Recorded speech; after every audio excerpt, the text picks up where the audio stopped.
The previous education system was more like giving the same pair of shoes to everybody. Unless and until you have smart teachers, your smart technology is going to be useless. Do not fulfill everything they want. Children have become very aggressive. When you try to take away the gadget from them, they tend to yell and they tend to throw a lot of tantrums. Connect before you correct. ये मेरी बात नहीं सुनता है, but ma'am जो कहती हैं वो ही मानता है. DIY.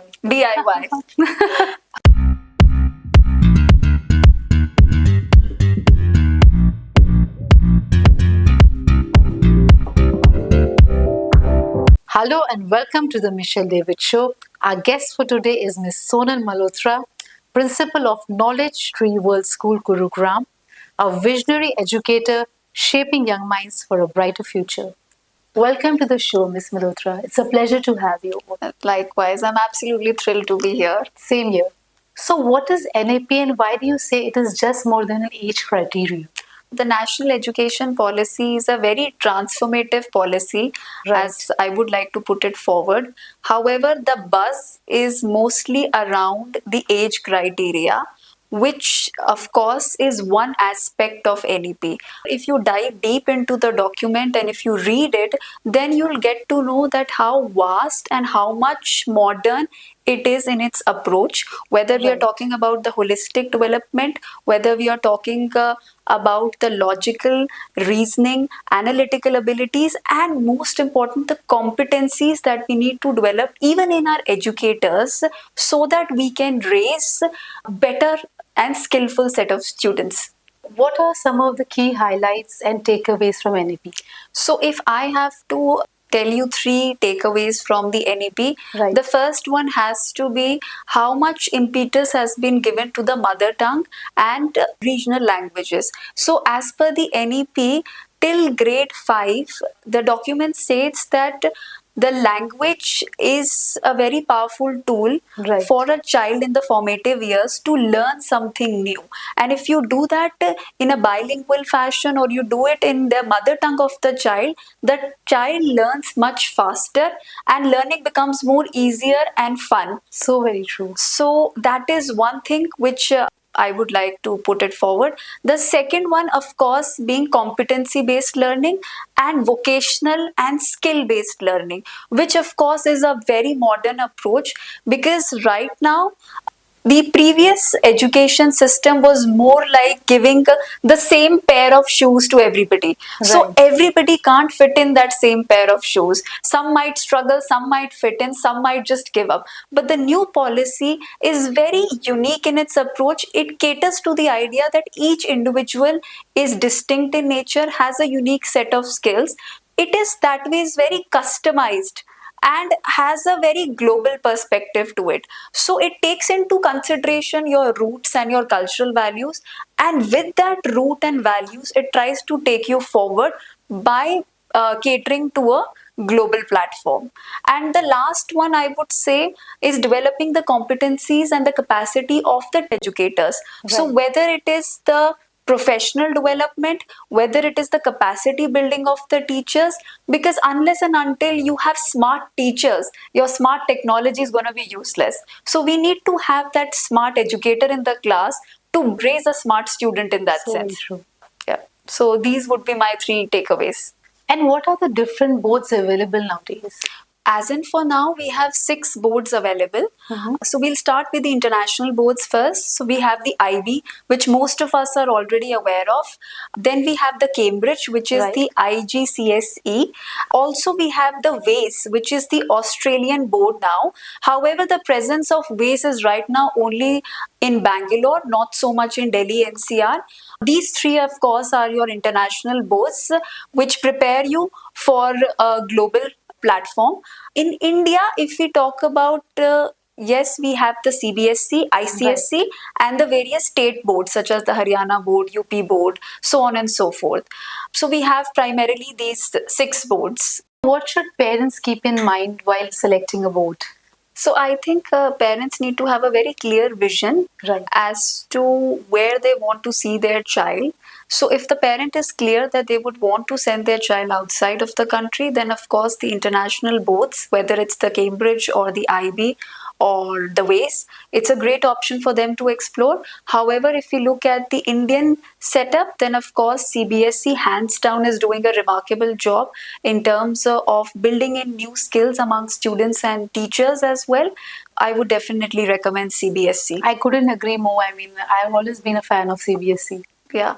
And CBSE then and CBSE now has taken a leap forward in True. that sense, because with technology, with the coming of AI, imagine CBSE introduced artificial intelligence 3 years back, Wow. which is a buzz now. True. But how modern it was in its approach back then as well, when nobody was really talking about So AI. true. We should really applaud CBSE for taking such initiative, whether it's the happy classrooms, whether it's introduction of yoga, whether it is art integration, multidisciplinary courses. I think it's doing remarkably well.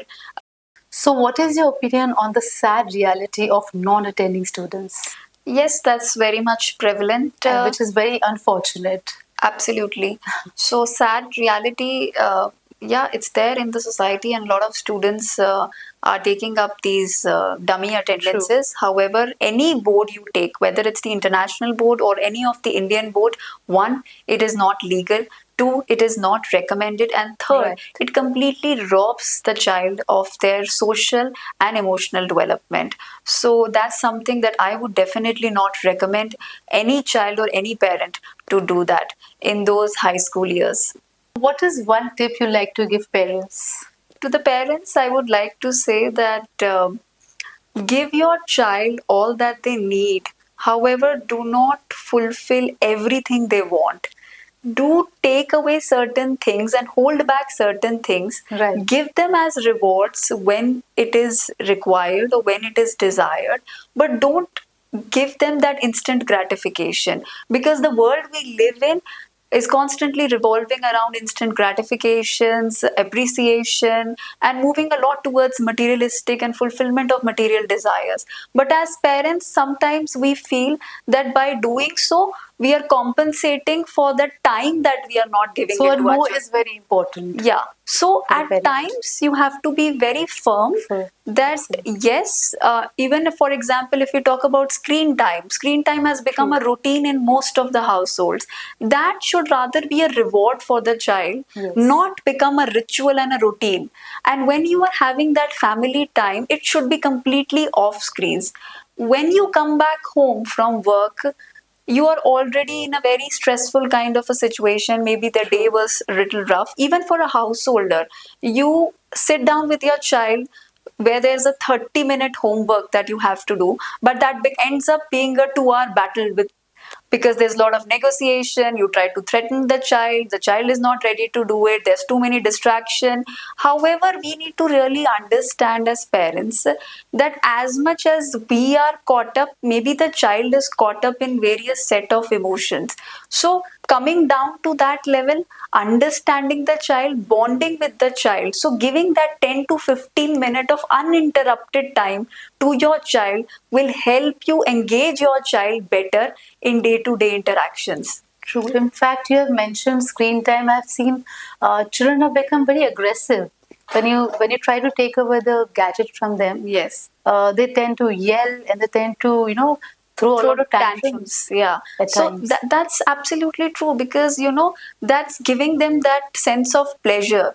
And when you take that away from them, they feel that why is it taken away from me? The sense of entitlement again, that I should be getting it. Yes. And when you take that away, then they start throwing these temper tantrums, and they become cranky, and they even might hurt you, they might kick you, they might yell at you, they might Yes. shout at you, which is something which, again, as a parent, you don't want your child to say certain things. But then again, who has given them in the first place? So it's us, because we want that space to ourselves. We are to be blamed. So ultimately, Absolutely. it's a very vicious sort of a cycle. I'm not saying say no to screen time completely, because that's something which is not practical. So let's be more practical here. We need to give them that time, because that's completely around us. So we cannot remove technology from their life. If it's there in our tablet, if it's there in our mobile phone, you have to give them that sense of entertainment in a day as well. But again, that should be a reward for the child for having complete a certain task, or maybe help in the household chore, or maybe do their homework independently. It should be a reward, not a ritual at home. Another thing that I would like the parents to do when they get the answer script of their reward, instead of just judging the child by the marks he or she has scored, first analyze the paper, flip through the pages and see where the child has done right. Celebrate those small wins also, and then analyze where the child has faltered. Help him or her to get better the next time. So, another technique that works really well with children is first this and then that. So, first the task and then a reward. So, what we can do is we can ask the child that first let's finish your homework, and then for 15-20 minutes we'll watch the screen. Another example can be that you can tell them that let's first finish our dinner and then we'll go for an ice cream. When you do that, internally the child feels motivated to do that work because there is a reward which is attached with it. And once the child has finished that task, there is that sense of accomplishment that comes in, and as a parent you also feel that you've done a job well by training your child to first go through that task, and then of course your efforts are going to pay with a reward at the end. I'm going to practice this for sure. Do let me know the results as well. Absolutely.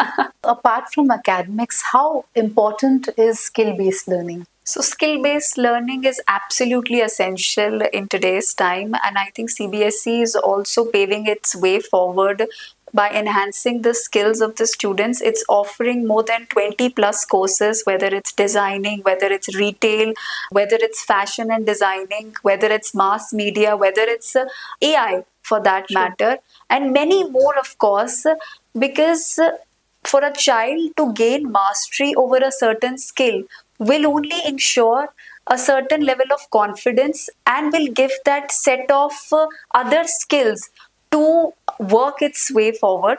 For example, one of the techniques that we employ is we ask the students to build and sell. Wow. So, building anything out of waste, maybe a pen stand, maybe a basket, and we ask the students to work in pairs or in groups. So there's creative thinking, they have to pitch in their presentation, and then they have to market that product to the audience.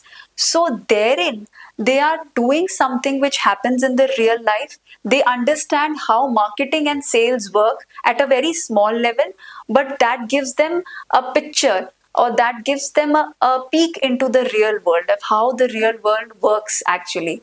So these kind of skills and these kind of sessions we can do with the students, wherein we are bringing in creativity, we are bringing in collaboration, we are bringing in great communication skills among the students. I feel giving a skill to anybody is a lifetime gift. Absolutely, and once you have that skill, there's no turning back. So very true. Since Teachers' Day is around the corner, so what message would you like to give to all the teachers out there? So I'll share one of my guiding mantras when I was a school teacher, that is connect before you correct. So connecting with the child, I think, is of greater significance before you start correcting the child, before you start telling them what is right, what is wrong. Because unless the child is bonded well with you, they will not really pay heed to what you are saying. You will be just another adult in their life who is telling them, do this, do that, don't do this, don't do that.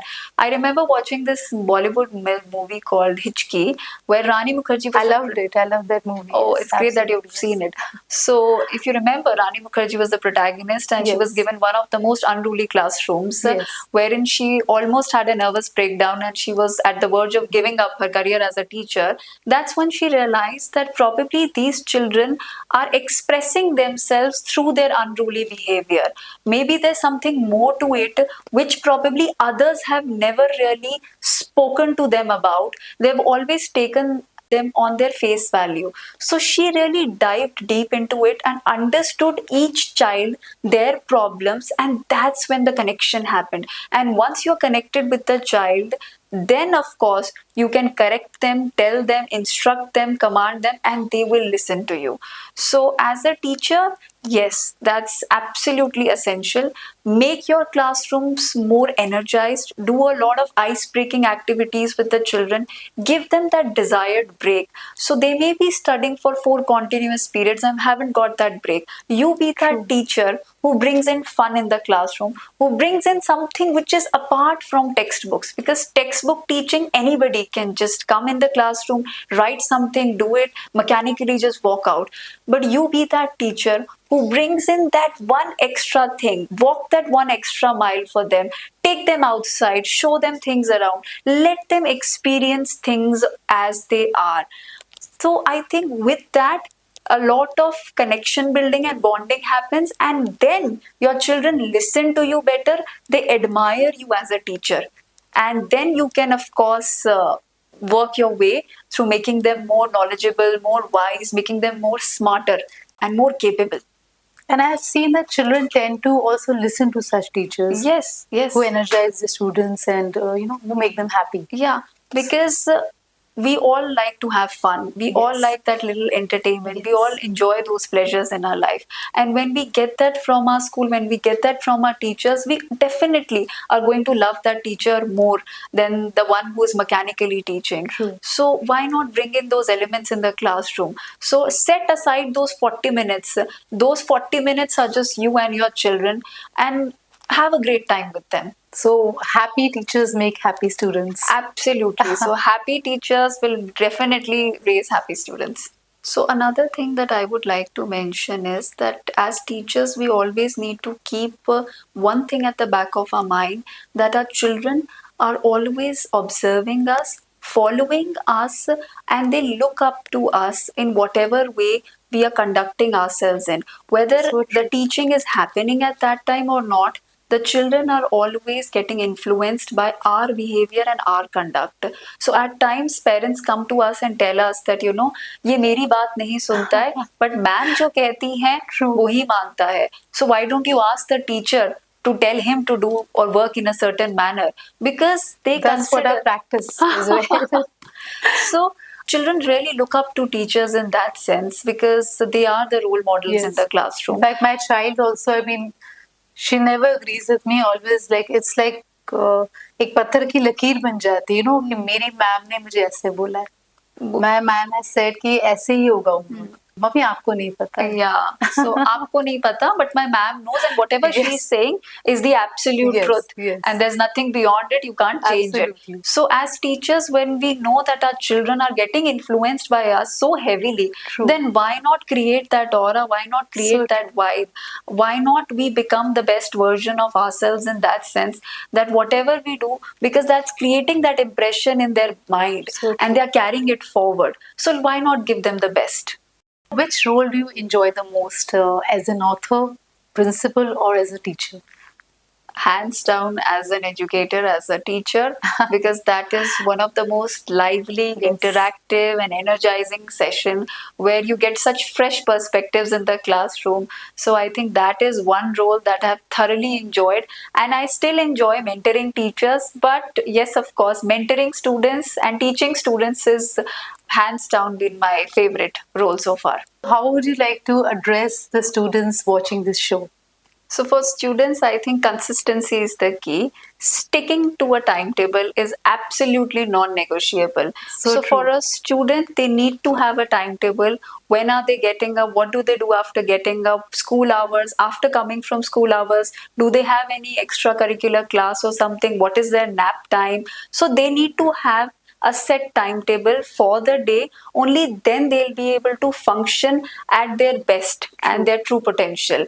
So for example, the basic things that the students or basic thing that the child should do in their day-to-day life, whether it's packing up their bag, whether it's taking out the books and the notebook, whether it's setting aside that 30-minute homework time for themselves, they should not be having somebody to tell them to do that. That should come from within, that okay, I finished my dinner, now I need to go and keep the dishes in the kitchen. Okay, True. tomorrow is my school, I need to pack my bag. So nobody should come and tell you each time that beta pack your bag, take out your shoes, take out your dress. That should be, Self-awareness is yes, very that should be a setting that should happen by default. So that is something that not every time somebody should come and nudge you for it. So if a teacher has entered the classroom, you should be ready with your textbooks on the table, rather than teacher spending 5 or 10 extra minutes and telling everybody, take out your textbooks, take out your notebooks. So for those basic and elementary things, I think the child should be doing it themselves. DIY. DIY. What makes knowledge tree unique? Well, if I talk personally about myself, I've always been very impressed by the progress over the years. Thank you so much. So, culture is something that sets knowledge tree apart. We're trying to build in that culture wherein the child feels independent, the child feels empowered, and the child feels confidence. So, we are trying to build in a responsible, resilient, and a respectful individual. So, that's what the key idea is here. And of course, the environment and transparency is something that sets it apart from others. Well, I can vouch for that. Thank you so much. And of course, the parent community has helped us immensely in spreading across the word. Also, it may be unheard of in the very second year of the schools. Most of our classes had a 20 plus waiting. So, which That is means, amazing. yeah, and I think all of this, of course, it's not just a one man's job. We all are equal stakeholders here, whether it's the school management, whether it's the parent community, the teaching faculty, and the students. So, we've all done it together. NEP in one word. Progressive. Skill or rote learning? What's the future? Definitely skill based learning. Which matters the most, marks or skills? Better skills to get better marks. NEP makes learning fun or tough? More fun and lively. NEP in one emoji. Describe NEP in one line. How to learn rather than what to learn. So it was a pleasure having you as our guest. Thank you so much for coming over. It was an absolute delight being here, and I hope that this podcast reaches out to our parents, students, and teachers. Thank you so much. You're most welcome. So this was an insightful conversation with Ms. Sonal Malhotra, Principal of Knowledge Tree World School, Gurugram. We'll keep coming up with such amazing episodes. Till then, this is Michelle David signing off. Take care, see ya, and keep watching The Michelle David Show.